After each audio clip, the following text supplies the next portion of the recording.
11:55 দেশের মাটিতে পা রাখবেন তারেক রহমান। অবশেষে নানান অল্পনা জল্পনার পাশ কাটিয়ে দীর্ঘ 17 বছর পর নির্বাসিত জীবনের অবসান কাটিয়ে আজ বাংলাদেশের উদ্দেশ্যে রওনা দিয়েছেন বিএনপির ভারপ্রাপ্ত চেয়ারম্যান তারেক রহমান।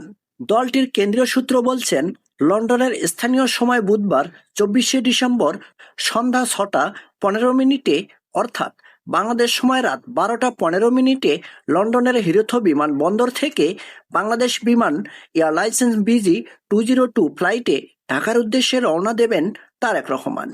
সবকিছু ঠিকঠাক থাকলে 25শে ডিসেম্বর বৃহস্পতিবার দুপুর 11:55 ঢাকায় হযরত শাহজালাল আন্তর্জাতিক বিমানবন্দরে অবতরণ করবেন তারেক রহমান।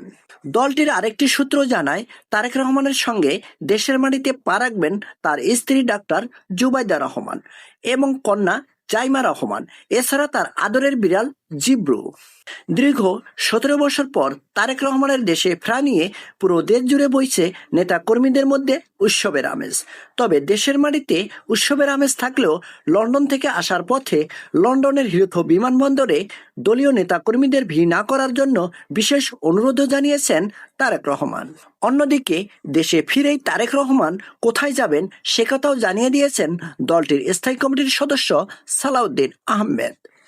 সালাউদ্দিন আহমেদ জানান, তারেক রহমান দেশে ফিরেই আগে মায়ের সঙ্গে দেখা করবেন। তিনি জানান, বিএনপির ভারপ্রাপ্ত চেয়ারম্যান তারেক রহমান দেশে ফিরে আগে তার মা বেগম খালেদা জিয়ার সঙ্গে দেখা করতে এভারকেয়ার হাসপাতালে চলে যাবেন। বুধবার 24শে ডিসেম্বর বিএনপির চেয়ারপারসনের কার্যালয় গুলশানে আয়োজিত এক সংবাদ সম্মেলনে এই তথ্য নিশ্চিত করা হয়েছে।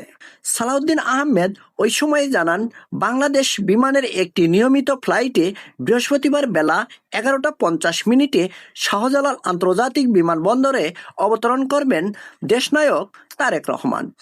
এরপর বিএনপির স্থায়ী কমিটির সদস্যরা তাকে অভ্যর্থনা জানাবেন সেখানে এবং সেখান থেকে বিএনপি চেয়ারপারসন বেগম খালেদা জিয়াকে দেখতে এভারকেয়ার হাসপাতালে যাবেন তারেক রহমান।